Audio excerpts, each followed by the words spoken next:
Assalamualaikum warahmatullahi wabarakatuh. Nama saya Amir. Saya punya hobi mancing, Bang. Mancing ini dikatakan memang hobi yang sudah sangat lama sekali saya sukai. Kadang saya ikut galatama atau bahkan pernah diajak kawan ini ikut atau menjadi joki pancing, dan saya di sana itu dibayar. Nah, pada satu momen saya diajak mancing ke danau yang ada di daerah perbatasan antara Jakarta dan Depok. Dan danau ini memang ada di salah satu universitas ternama yang ada di kota Depok. Mungkin bisa tahulah ya. Di sini tidak akan saya sebutkan namanya. Tapi yang jelas memang saya beberapa kali mancing di sana. Kemudian ada satu momen di mana saya biasanya mancing ini seharian atau mungkin setengah hari. Namun momen ini yang tidak bisa saya lupakan adalah ketika entah bagaimana ceritanya, di hari Minggu itu saya sangat-sangat bosan sekali. Untuk main ke tempat teman juga sangat males karena mungkin keadaan atau kawan-kawan mungkin ada yang bekerja. Nah, saya teringat spot yang memang beberapa kali saya diajak ke sana. Saya sangat betah di sana karena memang jalan menuju sana ini masih sangat rimbun atau dipenuhi dengan banyak pepohonan. Ya, intinya tempatnya memang sangat enak sekali. Dan saya itu kesana mancing tanpa persiapan yang boleh dikatakan matang. Sekitar kalau tidak salah jam 2 atau setengah 3 saya kesana. Motor saya titipkan di rumah warga. Dan dorongan ingin memancing ke sana ya, yang begitu besar, sehingga saya kurang memperhatikan faktor waktu, yang dimana seharusnya ini sebelum maghrib ini harus sudah pulang. Namun saya tidak memperkirakan faktor tersebut. Saya dengan PD-nya memancing. Kondisi waktu itu memang danaunya ini tidak banyak orang atau sepi, karena biasanya memang ya lumayan banyak orang. Langsung kail saya jeburkan, dan memang betul bahwa tidak lama saya beberapa kali strike mendapatkan ikan.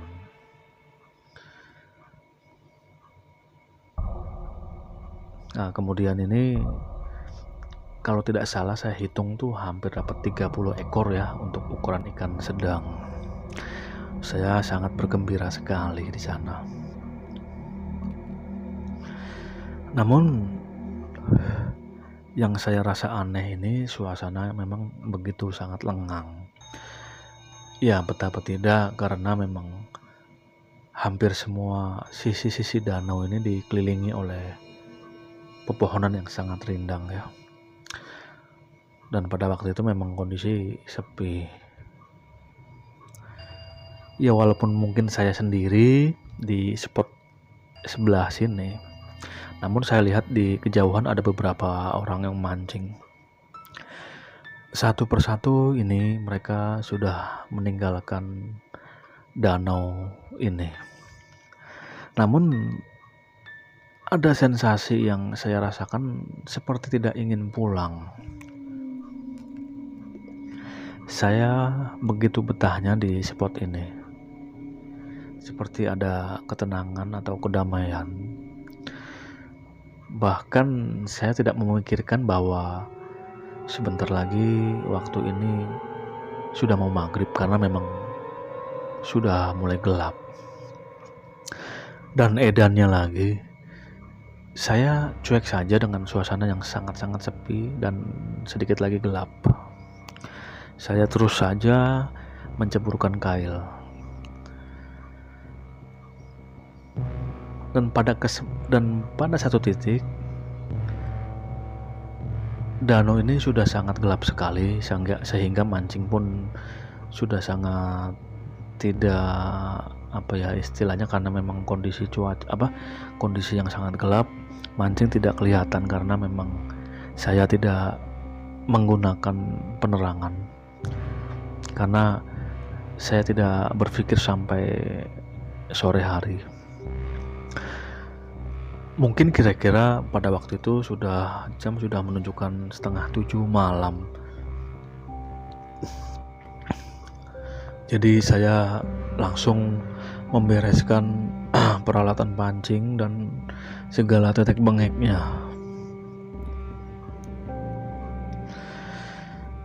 Dan bersiap-siap langsung pulang menuju ke rumah. Ya kalau boleh dihitung, jarak dari danau ke jalan yang ada di universitas tersebut ya lumayan, mungkin hampir setengah kilo ya, dengan melewati kanan kiri ini pepohonan yang sangat rapat, karena boleh dikatakan ya seperti hutan. Nah kemudian saya ini pulang sambil menyalakan rokok.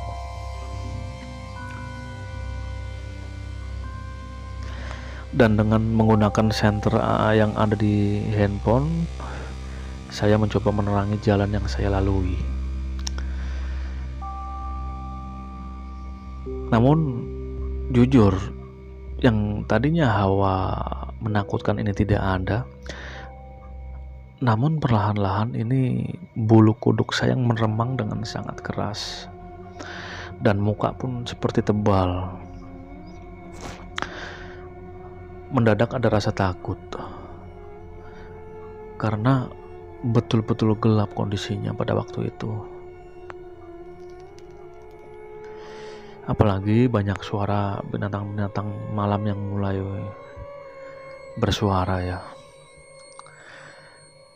Berjalan kira-kira mungkin ya ini 3 atau 5 menit.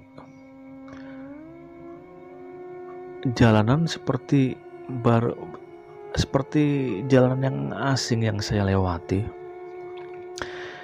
Jadi bukan jalanan masuk yang siang hari ketika saya akan ke danau. Karena saya yakin betul bahwa jalanan yang saya lewati ini tadi memang terlihat jelas jalan yang memang sering dilalui oleh orang. Namun yang saya lewati sekarang ini adalah jalan yang makin lama makin masuk ke dalam rerimbunan atau mentok ke pohon besar. Nah, saya balik arah lagi pun ini bukannya menemukan jalan yang tadi saya lewati, malah melewati tanaman-tanaman yang mungkin baru saya lihat.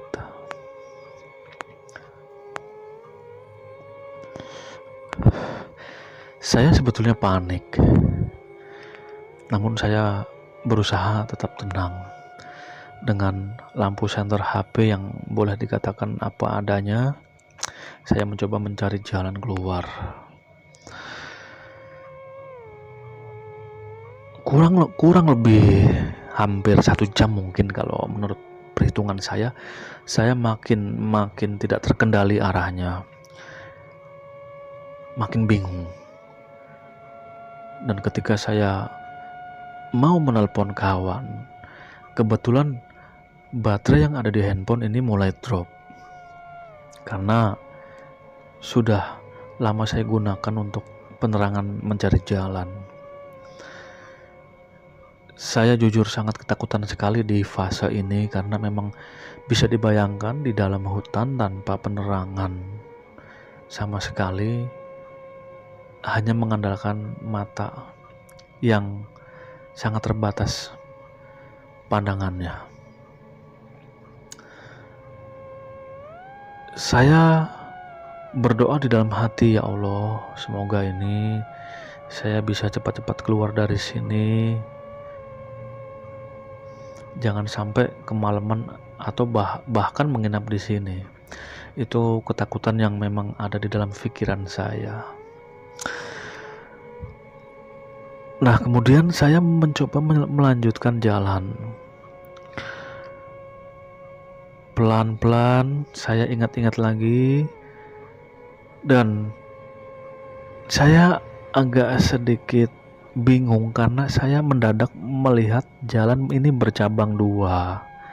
Padahal saya ingat betul kalau dari arah luar ke dalam danau ini jalan hanya ada satu.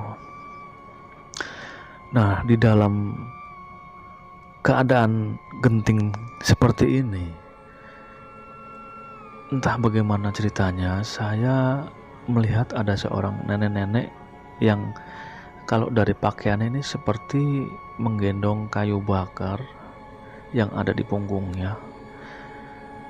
Nah, saya gembira melihat ada orang. Lalu saya sedikit agak mengejar nenek tersebut karena memang posisinya agak membelakangi saya. Langsung saya sapa dengan assalamualaikum. Namun nenek tersebut hanya diam saja. Dan langsung to the point, saya langsung tanya, maaf nek, kalau jalan untuk keluar yang di sebelah kanan ini ke arah mana, nek? Saya langsung bertanya demikian. Nenek ini diam saja. Nenek ini hanya melihat saya. Ya, walaupun memang di dalam kondisi kegelapan, namun saya bisa melihat sedikit ekspresi yang datar, dan dia melihat ke saya. Dan tidak lama kemudian nenek ini langsung menunjukkan arah jempolnya ke arah jalan yang sebelah kanan. Ya, saya tanpa banyak basa-basi langsung mengucapkan terima kasih. Jadi nenek ini jalan ke arah jalan bercabang ke sebelah kiri, dan saya yang ke arah jalan sebelah kanan. Dan betul, alhamdulillahnya tidak ada mungkin waktu 15 atau 20 menit saya langsung menemukan jalan aspal yang biasa saya lewati. Kemudian saya langsung ke arah penitipan sepeda motor. Dan ternyata, tahukah saudara-saudara semua bahwa ketika saya datang ke tempat parkir motor warga ini, saya nanya jam. Kan memang kebetulan memang masih ada bapak-bapak yang duduk di teras. Kenapa? Karena beliau memang ini, karena di depan rumahnya ada satu motor saya, mungkin mau istirahat juga agak takut karena motor saya takut hilang. Jadi beliau tidak, dengan demikian ya, menunggui motor saya. Dan disitulah saya nanya jam, karena sudah lama atau semenjak tadi di dalam baterai saya sudah mati handphone saya. Dan ketika saya menanyakan ke bapak tersebut, ternyata jam sudah menunjukkan pukul 12 malam. Saya pikir bapak ini bercanda. Tidak mungkin, karena saya nyasar di dalam hutan tersebut tidak sampai mungkin 2 jam. Hitunglah kira-kira mungkin jam 9 malam ya. Namun ternyata tidak saya sadari, saya lebih lama berada di dalam tadi. Dan dengan sedikit basa-basi saya pamit dan memberikan uang penitipan motor. Dan sedikit juga saya kasih ikan hasil mancing tadi. Mungkin demikian Bang Pra yang saya alami. Kejadian ini terjadi di tahun 2013, di pertengahan tahun. Ya sebetulnya ini peristiwa yang saya alami ini peristiwa baru, karena saya mancing dimanapun tidak pernah mengalami hal seperti ini. Dan di hutan di area universitas tersebut juga kan banyak spot mancing. Memang saya dapat banyak cerita dari kawan-kawan mancing yang lain pernah mengalami hal-hal seperti itu, namun tidak di tempat yang saya alami, di spot-spot lain. Tapi jujur saya mengalami langsung hal tersebut seperti ini, satu sisi menyeramkan, juga satu sisi juga saya pikir tidak masuk akal. Dan ketika saya pikir juga, tidak mungkin di area universitas atau bahkan di tengah hutannya ini ada nenek-nenek yang masih mencari kayu bakar di malam hari.